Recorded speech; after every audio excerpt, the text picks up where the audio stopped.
আসসালামু আলাইকুম রহমতুল্লাহ বারাকাতু। সুপ্রিয় দর্শক মন্ডলী, আশা করছি অনেক বেশি ভালো আছেন। আলহামদুলিল্লাহ, আজকে আমাদের এই অনলাইন স্টুডিওতে আমার সাথে একজন গুণী ব্যক্তি রয়েছেন, মুফতি এবং মুফাসসির সাব্বির আহমেদ হাফিজাউল্লাহ। তো ভাইকে প্রথমে আমি স্বাগতম জানাচ্ছি। আসসালামু আলাইকুম ভাই, কেমন আছেন? ওয়ালাইকুম আসসালাম রহমতুল্লাহ। আলহামদুলিল্লাহ, ভাই কেমন আছেন? আলহামদুলিল্লাহ, আল্লাহ তালা অনেক বেশি ভালো রেখেছেন ভাই আপনাকে। আসলে আজকে স্টুডিওতে পেয়ে অনেক বেশি আনন্দিত আর কি, এই ডিজিটাল স্টুডিওতে। সো আমরা আমি যদি আপনাকে একটু পরিচয় করিয়ে দেই, আপনি তো সোনারগাঁওয়ের একটা মসজিদ এবং একটা মাদ্রাসার সাথে খেদমতে লিপ্ত আছেন। পাশাপাশি আপনি লেখালেখিও করেন, গবেষণা করেন কোরআন নিয়ে। তো যেহেতু আমার নিজের কোরআনের প্রতি গভীর আগ্রহ, এবং আমি বিশ্বাস করি আমার সাথে যে সমস্ত দর্শক মণ্ডলী আছেন তারাও এই কোরআন সম্পর্কে অনেক বেশি জানতে চায়। তো আমি যদি একটু বলি যে আপনি একটা বিষয়ভিত্তিক আয়াতের বিন্যাস ও সংক্ষিপ্ত তাফসীর নামে ইতিমধ্যে একটা কিতাবও পাবলিশ করেছেন, তাই তো? জি জি। আলহামদুলিল্লাহ, আমি যতদূর জেনেছি অনেক বেশি মানুষের কাছে সমাদৃত হয়েছে, প্রশংসিত হয়েছে। তো আলহামদুলিল্লাহ, আল্লাহ তালা আপনার এই খেদমত গুলোকে আরো অনেক বেশি বিস্তৃত করেন। সব সময় শুভকামনা রয়েছে। সো ভাই, আমিন। একজন কোরআনের গবেষক হিসেবে আপনার কাছে আজকে আমার যে জানার জায়গাটা এটা হচ্ছে যে আমরা অনেক জায়গাতে দেখি, ইনশাল্লাহ আমি ধারাবাহিকভাবে আপনাকে নিয়ে অনেকগুলো ভিডিও করব ইনশাল্লাহ। কোরআনের যে বিষয়গুলো আছে এগুলো নিয়ে মানুষের জানার অনেক বেশি আগ্রহ রয়েছে। তো আমরা ইনশাল্লাহ এগুলোকে মানুষের মধ্যে ছড়িয়ে দিতে চাই, সেই হিসেবে আপনার কাছে আমরা বারবার আসবো, বিরক্ত করবো আর কি। ইনশাল্লাহ আশা রাখি আপনি এটাকে একটা খেদমত নিয়ে ইনশাল্লাহ আমাদেরকে বারবার সময় দিবেন। তো আজকে আপনার কাছ থেকে আমার জানার যে বিষয়টা সেটা হচ্ছে যে আমরা কোরআনের অনেক আয়াতের মধ্যেই দেখছি যে আল্লাহ তাআলা যখন মানুষের শ্রবণ এবং দৃষ্টি শক্তির কথা উল্লেখ করেছেন, তখন মানুষের শ্রবণ শক্তিটাকে সর্ব জায়গাতে অগ্রাধিকার দিয়েছেন, কেমন যেন একটা ব্যালেন্স রাখার মতো। তো এর বৈজ্ঞানিক ব্যাখ্যায় বলেন আর বলেন গবেষণা ধর্মী আপনার দৃষ্টিকোণ থেকে কিভাবে দেখেন, এটা যদি একটু ব্যাখ্যা করতেন।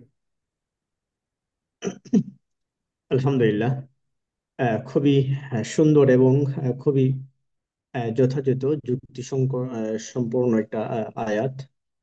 আহ, আমরা অনেক জায়গায় দেখি যে আল্লাহ পাক রব্বুল আলামিন মানুষ সৃষ্টি সম্পর্কে অনেকগুলো আয়াতের মধ্যে, যেখানে এই দুইটা জিনিস, শ্রবণ শক্তি এবং দৃষ্টি শক্তি, এই দুইটি জিনিস যেখানে যেখানে একসাথে করেছেন, প্রত্যেকটা জায়গাতেই আল্লাহ শ্রবণ শক্তির কথা আগে আনছেন। শ্রবণ শক্তি আগে, তারপর দৃষ্টি শক্তি। তো এখানে এই জিনিসটাকে যদি আমরা একটু ব্যাখ্যা করার জন্য কোরআনের আরেকটা আয়াত দ্বারা যদি আমরা আর একটু ব্যাখ্যা করতে চাই, স্পষ্ট করতে চাই, তাহলে আর একটু সুন্দর হবে। সূরা ফুssiলাতের 53 নম্বর আয়াতে আল্লাহ পাক রব্বুল আলামিন বলেন, সানুরিহিম আয়াতিনা ফিল আফাক ওয়া ফি আনফুসিহিম হাত্তা ইয়াতাবায়্যানা লাহুম আন্নাহু আল্লাহুল হক।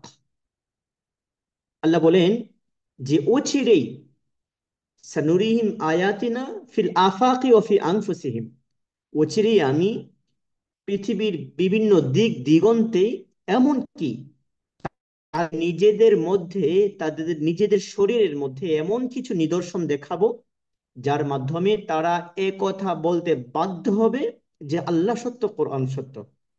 আল্লাহু আকবার। এই জিনিসটা যদি আলহামদুলিল্লাহ। আমরা একটু যদি বাস্তবতার সাথে একটু মিল করি, দেখেন, রাসূল যতদিন ছিলেন ততদিন তো রাসূলের বিভিন্ন মুআজিজার মাধ্যমে মানুষ জানতে পেরেছে যে হ্যাঁ, এটা কোরআন সত্য।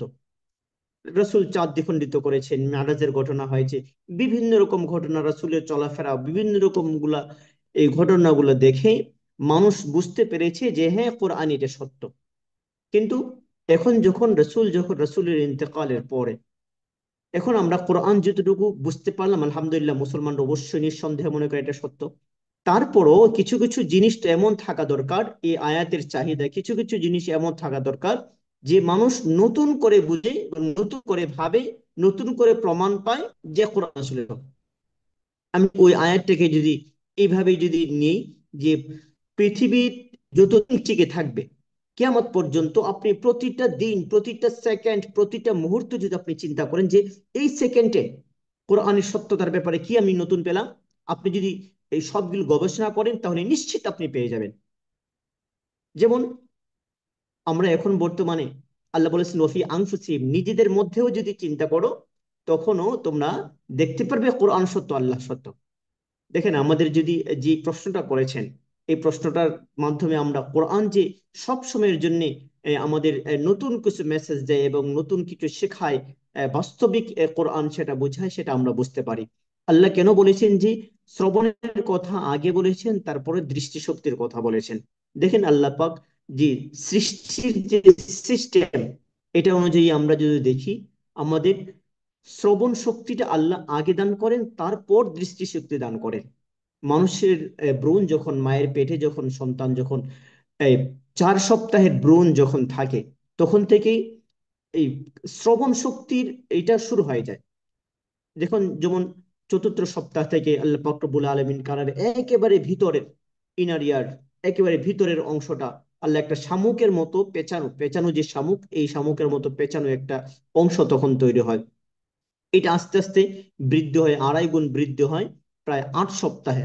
এরপরে 8 সপ্তাহ পরে, এরপরে আস্তে আস্তে এটা বৃদ্ধি হতে হতে যখন 18 সপ্তাহ হয়, তখন এরপরে একটা পল্লব পরে, একটা তরল জাতীয় একটা পল্লব হয়।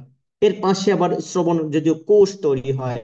এই শ্রবণ ইন্দ্রিয়গুলো আস্তে আস্তে যখন বৃদ্ধি হতে থাকে, যে তারপরে দ্বিতীয় অংশ, অর্থাৎ 3টা হাড্ডি মানুষের শরীরে, ওই কানের ভিতরে সব থেকে ছোট ছোট 3টা হাড্ডি থাকে ধারাবাহিকভাবে। একটা নাম হচ্ছে মেলিয়াস, ইনকাস এবং স্টেপিস। এই 3টা হাড্ডি থাকে মানব দেহের সবচেয়ে ছোট ছোট এই হাড্ডিগুলো। এই হাড্ডিগুলো তৈরি হয়, তারপর 21 সপ্তাহের মধ্যে পুরোপুরি কানটা প্রস্তুত হয়ে যায়, শ্রবণের জন্য প্রস্তুত হয়ে যায়। অর্থাৎ মায়ের গর্ভে 5ম মাস যখন হয়, তখন থেকেই মায়ের ভিতরের কিছু আওয়াজ, কিছু হার্টবিট, কিছু শব্দ মানুষ শুনতে পায়। মায়ের কিছু কথাগুলো এই পেটের ভিতর থেকে মানুষ শুনতে পায়। আর এই যে দেখার সৃষ্টি, দেখার কাজটা মানুষের যখন জন্ম হয়, জন্ম হওয়ার অনেক পরে মানুষ দেখে। জন্ম হওয়ার পরে কিছু একেবারে আবসা আবসা দেখে, স্পষ্ট কিছু দেখতে পায় না। আস্তে আস্তে যখন 2 মাস যখন পার হয়ে যায়, 3 মাসের পর থেকে মানুষ আস্তে আস্তে আস্তে কিছু কিছু দেখা, এই স্পষ্ট করে দেখা, মায়ের চেহারা দেখা, তার খাবারের নিপলটা দেখা, এগুলো দেখাতে সে শুরু করে। তাহলে সৃষ্টির ধারাবাহিকতায় আগে মানুষ শ্রবণের এই শ্রবণের শক্তিগুলো আগে পায়, তারপরে দেখার শক্তি পায়।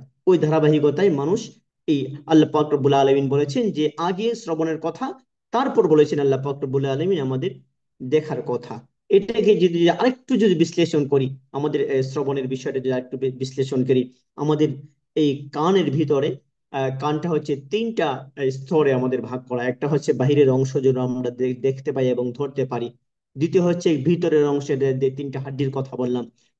আর তৃতীয় হচ্ছে এর ভিতরে হচ্ছে হচ্ছে এই ভিতরে যে অংশ, ওই যে তরল জাতীয় অংশ, যেটার মধ্যে আমাদের আওয়াজগুলো যে তরঙ্গ তৈরি করে এবং এর মধ্যে আওয়াজগুলো আরো স্পষ্ট করে আমাদের ব্রেন পর্যন্ত পৌঁছায়।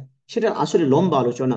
যাই হোক, এই যে মানে এই কিগুলো, এই যে ব্যাখ্যাগুলো এখন বর্তমানে বিজ্ঞানের মাধ্যমে আমরা পাচ্ছি, আসলে বিজ্ঞানের কথা একটা না বললে নয়, সেটা হচ্ছে বিজ্ঞান হ্যাঁ, আমরা সমস্যা নেই, আপনি কখনো বলেন, সমস্যা বিশ্বাস নেই। করি না। বাকি বাকি বিজ্ঞানকে, যেই বিজ্ঞানটা কোরআনের সাথে মিলবে, সেই বিজ্ঞানটা আমরা মানতে পারি। কারণ কোরআনে বিজ্ঞানের কথা আছে, আল্লাহ বিভিন্ন জায়গায় বলেছেন। অতএব যেই বিজ্ঞানটা কোরআনকে মানবে, সেই বিজ্ঞানটা আমরা সাপোর্ট করি, আমরা মানি। আর যেই বিজ্ঞান এখন পর্যন্ত কোরআনকে, কোরআনের সাথে সাংঘর্ষিক, তাহলে বুঝতে হবে যে ওই বিজ্ঞানটা এখন পর্যন্ত পরিপূর্ণ হয়নি।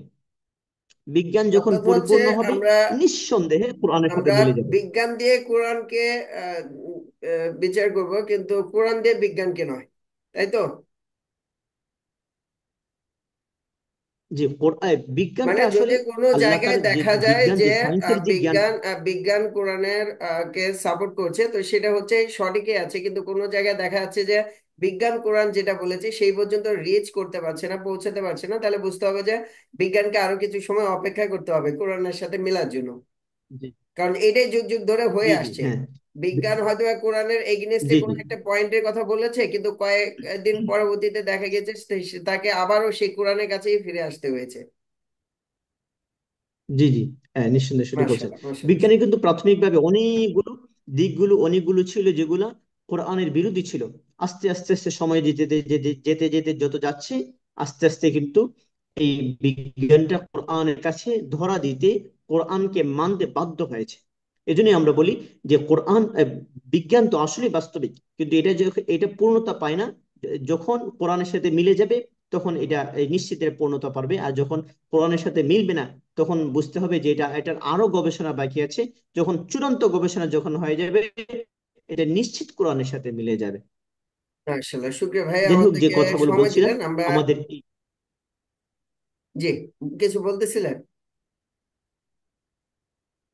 না, আমি আলোচনা দীর্ঘায়িত করবো না। এই বিষয়টা নিয়ে আরো লম্বা অনেক সময়গুলো আলোচনা ইনশাল্লাহ করা আমরা যাবে এই আবারও বিষয়টা আপনার নিয়ে। সাথে আমরা যে আরো যেটা অনেকগুলো বলবো। বিষয় নিয়ে দীর্ঘ সময় আমরা আলোচনা করব। আপনার মতো গুণী মানুষকে আমি আমার স্টুডিওতে পাচ্ছি, এটা অনেক বেশি সৌভাগ্যের বিষয়।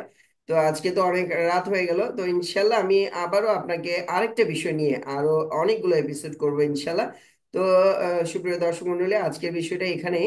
আসলে ভাই এর কাছ থেকে আমরা যেটা জানলাম, এইগুলোর উপরে যদি আমরা একটু চিন্তা ফিকির করি, আমাদের চোখের মধ্যে, কানে, মুখে, সমস্ত জায়গার মধ্যে আল্লাহ তাআলার যে নিদর্শনগুলো রয়েছে, এগুলোর প্রতি যদি আমরা একটু ফিকির করি, গবেষণা করি, তাহলে আমাদের পক্ষে কিন্তু আল্লাহ তাআলার নাফরমানি করা, আল্লাহ তাআলার হুকুমগুলোর অবাধ্যতা করা কিন্তু আমাদের জন্য অনেক বেশি কষ্টকর হয়ে যাবে।